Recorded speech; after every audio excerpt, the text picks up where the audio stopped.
মেয়ের বিয়ে দিয়েছ অথচ শ্বশুরবাড়ি পাঠাবে না, এ কেমন কথা? প্রায় শখানেক লোক নিমন্ত্রণ করে পাত পেরে লুচি বোঁদে মিষ্টি মাংস খাইয়ে বিবাহ সম্পন্ন হলো ঘোষেদের নোলক আর মিতিরদের ভীমার। বিবাহ বেশ সুষ্ঠুভাবে সম্পন্ন হয়েছে। গোল বেঁধেছে কনে বিদায়ের সময়ে। কনের মা এতক্ষণ কোমরে কাপড় গুঁজে বেশ সুন্দরভাবে বিবাহের সমস্ত কাজ, নিমন্ত্রিত অতিথিদের আপ্যায়ন সবটাই করেছে। মেয়ে শ্বশুরালয় যাবার সময় মায়ের কান্না, সেও তো আদি অনন্তকাল ধরেই চলে আসছে, তাই বলে এমন কান্না? একেবারে বাবার কোলে চেপে 5 বছরের ছোট্ট বিনি কান্না জুড়েছে তার স্বরে। এ কেমন কথা? ছেলের বাবাও নাছোড়বান্দা। ছেলে আর ছেলের বউ না নিয়ে সেও বাড়ি যাবে না। ঘটনাটা হলো, বিনির মেয়ের বিয়ে ঠিক হবার পর থেকে সে বেজায় ব্যস্ত। গামছা জড়িয়ে খোঁপা, শাড়ি ভাঁজ করে দুবেলা শাড়ি পরে এই গরমে বিয়ের কাজ গোছানো কি চারটিখানি কথা? এই ঘোমটা টেনে সারাদিন থাকা বেজায় কষ্ট, বুঝলে বাবা? তা তোমায় ঘোমটা দিয়ে কে থাকতে বলল বিনিমা? ও মা, কি যে বলো বাবা! আজ বাদে কাল আমার মেয়ের বিয়ে। কত লোকের এখন আনাগোনা। মেয়ের মা হয়ে ঘোমটা টেনে না থাকলে চলে? পাড়া প্রতিবেশীরা কি বলবে? বিনির বাবা কমলেশ মুচকি হেসে বলে, তা তোমার মেয়ের বিয়েতে বুঝি পাড়া প্রতিবেশীরাও নিমন্ত্রিত? বারে, 10টা নয় 5টা নয়, একটা মাত্র মেয়ে আমার, নেমন্তন্ন না করলে চলে? বিনির মা নীলা এসে বলে, কি রে, তুই হোমওয়ার্ক করবি না? ওসব পরে হবে মা, এখন আমার নাওয়া খাওয়ারও সময় নেই, বলেই ঘর থেকে ছুটতে বেরিয়ে যায়। বিনি ঘর থেকে বেরিয়ে যেতেই বিনির মা এসে বলে, মেয়েটা কিরকম পাকা বুড়ির মতো কথা বলে দেখেছ? তা এসব শাড়ি পরিয়ে খোঁপা বেঁধে দেওয়া কার কাজ, তোমার? না গো, ওসব মায়ের কাজ। এখন সে আমার ধারে কাছেও ঘেঁষছে না, পাছে ওকে পড়তে বসাই। সবে গরমের ছুটি পড়েছে, তাই ভাবলাম থাক, একটু মায়ের সাথে আনন্দ করুক। তা তেনার নাকি মেয়ের বিয়ে? হ্যাঁ, সে তো শুনলাম। তা সে কি ওই মেমপুতুলের বিয়ে দিচ্ছে নাকি? না তো কি, গত বছরের জন্মদিনে তোমার দেওয়া ওই বারবি ডলটাকেই লাল ওড়না দিয়ে মা শাড়ি পরাচ্ছিলেন দেখলাম। আবার শোলা কেটে কি সুন্দর শাঁখাপলা বানাচ্ছিলেন।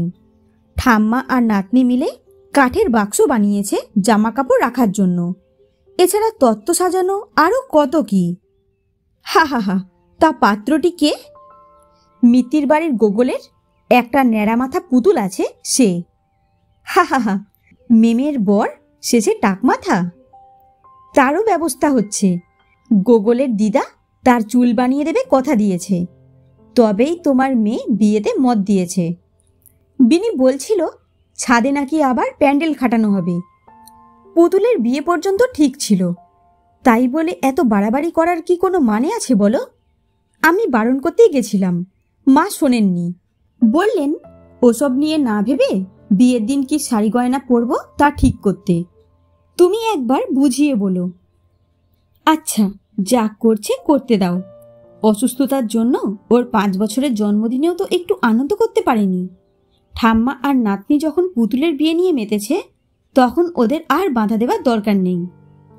অন্যান্য দিন যে বিনিকে ডেকে ডেকে ঘুম থেকে তোলা যায় না, বিয়ের দিন সকালে সে নিজে থেকে উঠে স্নান সেরে মায়ের একখান বেনারসি নিয়ে ঠাম্মির কাছে ছোটে।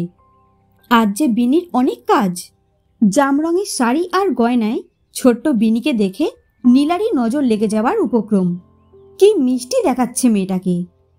সকালে মেয়েকে কোলে বসিয়ে দধিকর্মা খাওয়ানো, মেয়ের গায়ে হলুদ দেওয়া, সে যেন একটার পর একটা কাজ লেগেই আছে। বিনির সাথে সাথে ঠাম্মির ব্যস্ততাও কম নয়। ঠাম্মির অনেক বন্ধু বান্ধবও আজ নিমন্ত্রিত।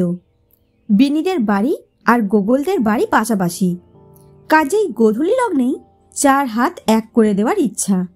যেমন ইচ্ছা তেমন কাজ। বরপক্ষ 7 তাড়াতাড়ি এসে উপস্থিত। সবই যখন ঠিকঠাক, দেরি করে লাভ কি? শুভদৃষ্টি, 7 পাক, সিঁদুর দান সব ওই গোধূলি লগ্নেই সারা হয়ে যায়। চারিদিকে বেশ একটা খুশির পরিবেশ। বিনির বন্ধু বান্ধবদের সাথে মেয়ের বিয়ে নিয়ে কত কথা, হাসি, গান, খাওয়া দাওয়া সব মিলিয়ে পরিপূর্ণ আনন্দের অনুভূতি। সব কাজ সম্পন্ন হলেও গোল বাঁধে এরপর। কনে বিদায়ের সময় বিনি একেবারে বেঁকে বসেছে। সে কিছুতেই রাজি নয় মেয়েকে শ্বশুরবাড়ি পাঠাতে। সেই দুঃখেই বাবার কোলে উঠে কেঁদে কোকিয়ে যাওয়ার উপক্রম। ওদিকে গোগলও কান্না জুড়েছে। সেও নাকি মেম পুতুল না নিয়ে বাড়ি যাবে না। শেষ পর্যন্ত গোগল তোমার ছোট ভাই এই বলে আর ঠিক এরকম আর একটা মেম পুতুল এনে দেবার প্রতিশ্রুতি দিয়ে রাজি করানো হয় বিনিকে। অতিথি অভ্যাগতরা বিদায় নেওয়ার পর কমলেশ মাকে খরচের কথা বললে বীণা দেবী হেসে উড়িয়ে দেন। বলেন, খরচটা দেখলি বাবা? বিনির পুতুলের বিয়ে দিতে গিয়ে আমি যে আমার সেই হারিয়ে যাওয়া শৈশবের দিনগুলোকে ফিরে পাওয়ার চেষ্টা করলাম, সেটা বুঝলি না? পুতুলের বিয়ে, তত্ত্ব সাজানো, এসবের মধ্যে দিয়ে পুরনো কত স্মৃতি যে মনের নিভৃত গোপন কোণে উঁকি দিয়ে আমাকেও বিনির বয়সে নিয়ে চলে গেছিল। বিনির মধ্যে দিয়ে আজ আরেকবার ছোট্টবেলার সেই আমিকে ফিরে পেলাম। সারাদিন পুতুলের বিয়ে নিয়ে হৈ হৈ করে কাটলেও বিনির কান্না দেখে বিনির বাবার মনটাও আজ কেমন উদাস হয়ে যায়।